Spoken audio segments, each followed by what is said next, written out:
Hello guys, welcome to my Javascript language tutorial. আবার আপনাদের স্বাগতম। তো গত পর্বে আমরা শিখেছিলাম যে if স্টেটমেন্টের বেসিক সিনট্যাক্স। তো আজকে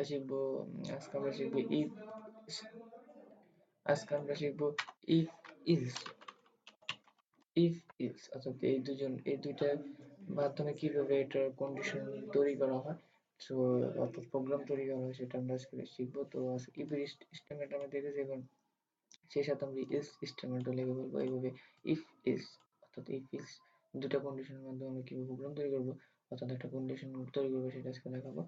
তো প্রথমে আমরা চলে যাই, সাপোজ if আমরা জানি if কিভাবে লিখতে হয়। if সরি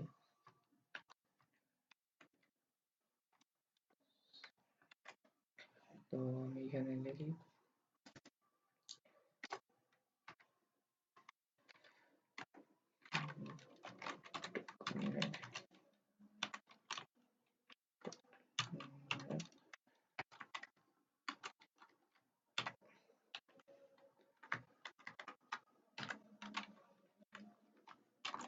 hey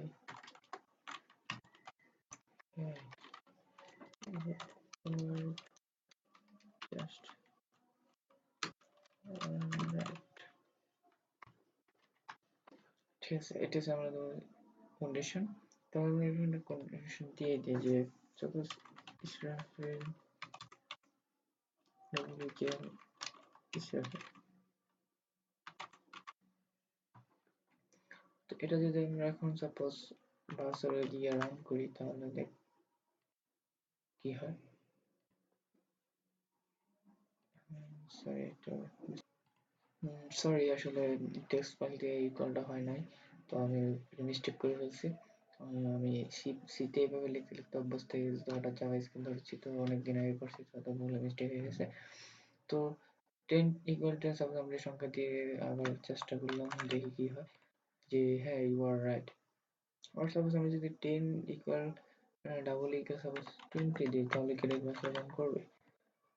কখনোই না, রান করবে না। তো এটাতে কিভাবে রান করা যায়, যদি এই সত্যটা না হয় তাহলে আরেকটা সত্য, এই সত্য অর্থাৎ এই সত্য যদি তুমি হও তাহলে এখানে রান করো, আর যদি না হও তাহলে আরেকটা বিকল্প একটা ডিফল্ট ভাবে দিয়ে দিতে হবে। অর্থাৎ এলস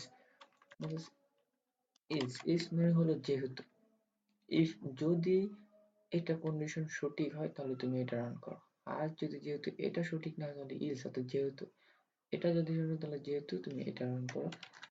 সাপোজ আমি লিখলাম যে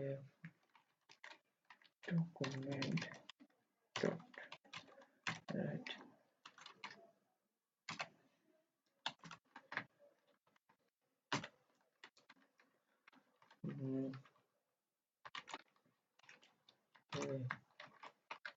you are not right। আমি যদি আমরা জিনিসটা সেভ করে রান করি, দেখুন hey you are not right. অর্থাৎ আমি আপনাদেরকে আবার বুঝিয়ে দিচ্ছি যে ইফ মানে আমি এখানে একটা কন্ডিশন ইউজ করেছি যে 10 ইকুয়াল 20 অর্থাৎ 10 কি বিশেষ সমান, 10 কি 20 সমান, যদি সমান হয় তাহলে তুমি এটা প্রিন্ট করো। আর যেহেতু যদি সমান না হয় তাহলে যেহেতু, সমান যদি না হয় তাহলে তুমি ইজ হবে, যেহেতু তুমি এটা রাখো। তো দেখুন এটা সমান না, তাহলে মানে আমরা কোনটা রান পেয়েছি, অবশ্যই এটা। আর যদি এটা সাপোজ সমান হতো তাহলে আমরা এটা অবশ্যই আপনারা দেখেছেন। আর যদি দুটোটার একটাও না হয় তাহলে এখানে আমরা ডিফল্ট ভাবে একটা দিয়ে দিতে পারি, ডিফল্ট